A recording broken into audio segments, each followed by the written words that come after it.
Vous êtes sur JMOC TV officiel.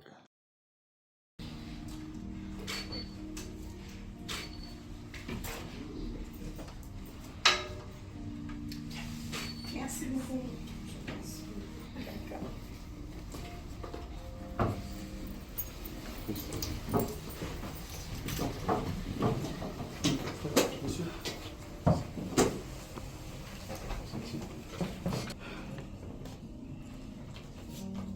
D'accord. On dit, voilà, après c'est juste pour la consommation. Hein. Donc, à l'occasion de ce mois qui est dédié aux droits des femmes, j'avais donc réfléchi, j'avais pensé à Madame Bellevue.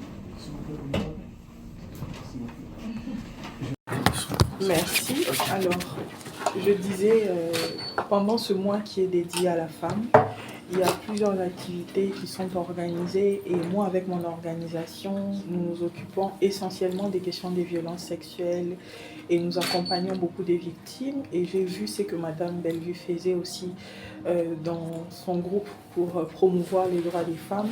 Il y a une question qui revient toujours, c'est comment, lorsqu'il y a une victime de violences sexuelles, comment est-ce que la population peut aller voir les autorités? Ça doit commencer par où? C'est comme ça qu'à l'occasion de la célébration de 10 ans de WIFE, j'avais réfléchi avec Madame Bellevue pour qu'on puisse écrire ensemble un film qui va raconter l'histoire d'un viol collectif. Et à l'issue de ce film-là, nous voulons enseigner à la population qu'est-ce qu'il faut faire lorsqu'il y a un cas de viol dans notre communauté. J'ai pensé à vous parce que j'avais vu ce que vous avez fait avec vos actrices. C'était vraiment bien parce qu'il faut sortir du quotidien. Il faut vraiment, je compte, comme je vous avais dit, Madame Bellevue, écrivons ce film ensemble. Moi, je ne sais pas écrire. C'est vous qui avez reçu le don là du Seigneur. Moi, je vis des choses, j'accompagne les victimes, mais j'aimerais vous donner ce que moi je vis pour que vous puissiez, si je peux le transformer en une pièce qui va rester gravée. Ce n'est pas une promotion, c'est vraiment une pièce qui va raconter une sensibilisation qui va raconter l'histoire de plusieurs filles congolaises. Et je vous ai envoyé l'image de ces viols qu'il y a eu à Kikwit, où cette jeune fille a été violée par plus de 10 jeunes garçons. Et je pense qu'en son honneur, nous allons écrire ce film. Ça, c'est vous. Vous savez ce que vous allez mettre à l'intérieur. Nous allons vraiment faire ressortir la peine de ces jeunes filles-là. Et je pense que ce film restera jamais gravé dans les mémoires de nos communautés. Donc voilà, je voudrais qu'on fasse les choses bien. Et c'est pas pour rien que je vous ai choisi pour ça. J'aime le professionnalisme avec lequel vous travaillez. Et je pense vraiment que beaucoup de femmes seront sensibilisées et seront remotivées grâce à cette histoire que nous allons raconter, vous et moi. D'accord.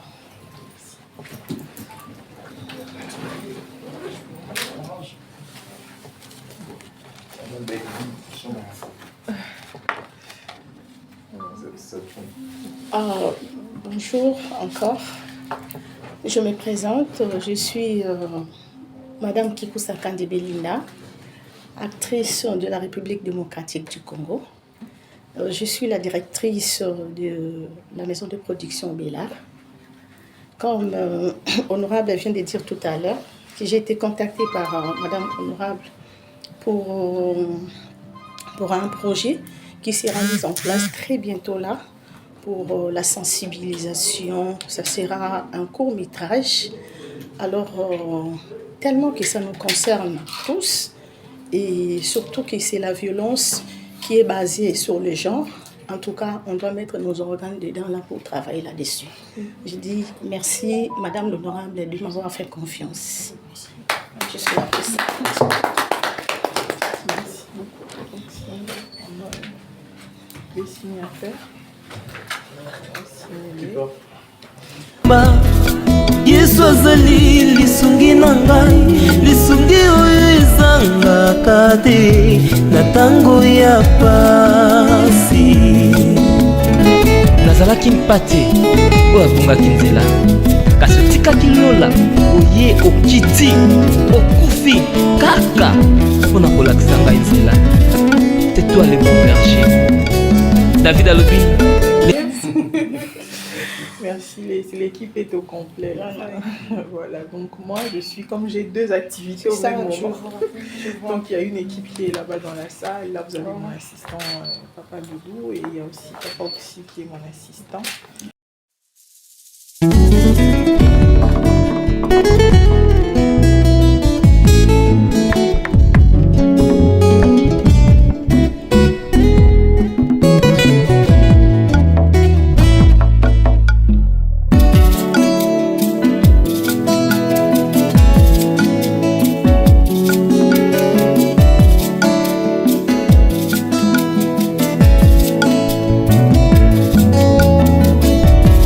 Ma Bible dit, tu es le chemin, tu es la vie, tu es la vérité. Nanyo alanda yo abunga nzela azali te. Yango ngai nalobi nakolanda nzela mosusu te. Nakolanda kaka nzela na yo Yesu. Nzela oyo ekosaka te. Alleluya. Nzela mosusu te nakolanda, bobelisi nzela na yo. Nani alakisanga nzela ya solo, bobele yo. La vie, la vérité, le chemin, mosusu te se yo Yesu. Nzela oyo ekosaka te, se nzela na yo. Bayebatalelaka yo, bayokisa masoni te.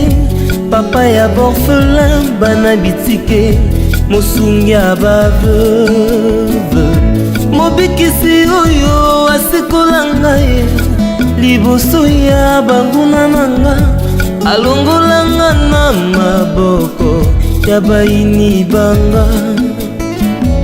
C'est avec assurance nakoyemba, Yesu azali lisungi na ngai, lisungi oyo ezangaka te na tango ya pasi. Olobi na ngai natie liboso na yo banzela mibale, kufa mpe bomoi. Kasi olobi na ngai mpona bomoi, naye kososola ete yo nde ozali bomoi. Nzela na yo eza nzela oyo ezopesa vie. Nzela na yo eza nzela oyo toza na assurance ya avenir na biso. Oh Jésus, nzela mosusu eza te, bobeli nzela na yo. Alléluia.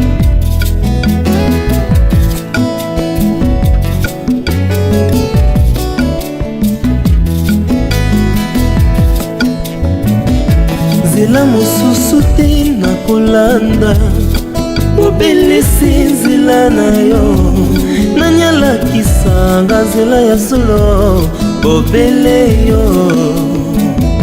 La vie, la vérité, le chemin, mosusu te se yo Yesu. Nzela oyo ekosaka te, se nzela na yo. Bayebatalelaka yo, bayokisa masoni te. Papa ya borphelin bana bitike, mosungi ya baveuve. Mobikisi oyo asikola ngai liboso ya banguna nanga, alongolanga na maboko ya bayini nanga. C'est avec assurance nakoyemba, Yesu azali lisungi na ngai, lisungi oyo ezangaka te na tango ya pasi. Nazalaki mpate oyo abungaki nzela, kasi otikaki lola oye okiti okufi kaka mpona kolakisa ngai nzela. C'est toi le bon berger. David alobi, l'Éternel est mon berger, je ne manquerai de rien. Oza mobateli pate oyo amemaka ngai esika matiti ya mobeso ezali, po ete nalia natondisama na se. Oza nzambe na ngai. Oh Jésus, alléluia. C'est avec conviction nakoyemba, Yesu azali lisungi nanga, lisungi oyo ezangaka te na ntango ya pasi. Nakabela yoki bolenge na ngai, ya ya ya ya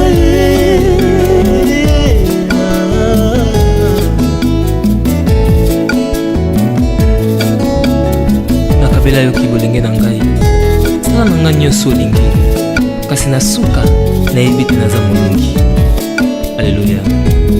Nzela na yo edesevaka te, ezangaka te na ntango ya pasi. Olobi na ngai natie liboso na yo banzela mibale, kufa mpe bomoi.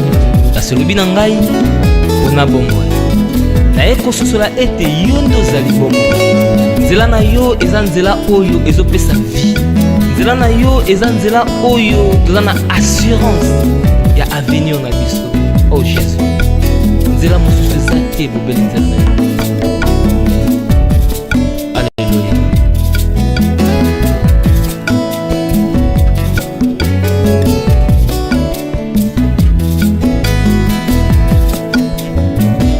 Nzela mosusu te nakolanda, obelisi nzela na yo. Nani alakisanga nzela ya solo, obele yo. La vie, la vérité, le chemin, mosusu te se yo Yesu. Nzela oyo ekosaka te se nzela na yo. Bayebatalelaka yo, bayokisa masoni te. Papa ya borphelin bana bitike, mosungi ya baveuve. Mobikisi oyo asikola ngai liboso ya banguna nanga, alongolanga na maboko ya bayini nanga. C'est avec assurance nakoyemba, Yesu azali lisungi na ngai, lisungi oyo ezangaka te na ntango ya pasi. Nazalaki mpate oyo abungaki nzela, kasi otikaki lola oye okiti okufi kaka mpona kolakisa ngai nzela. Tais-toi le bon berger. David alobi, l'Éternel est mon berger, je ne manquerai de rien. Oza mobateli pate oyo amemaka ngai esika matiti ya mobeso ezali, po ete nalia natonda natondisa manesa. Oza nzambe na ngai. Oh Jésus. Alléluia.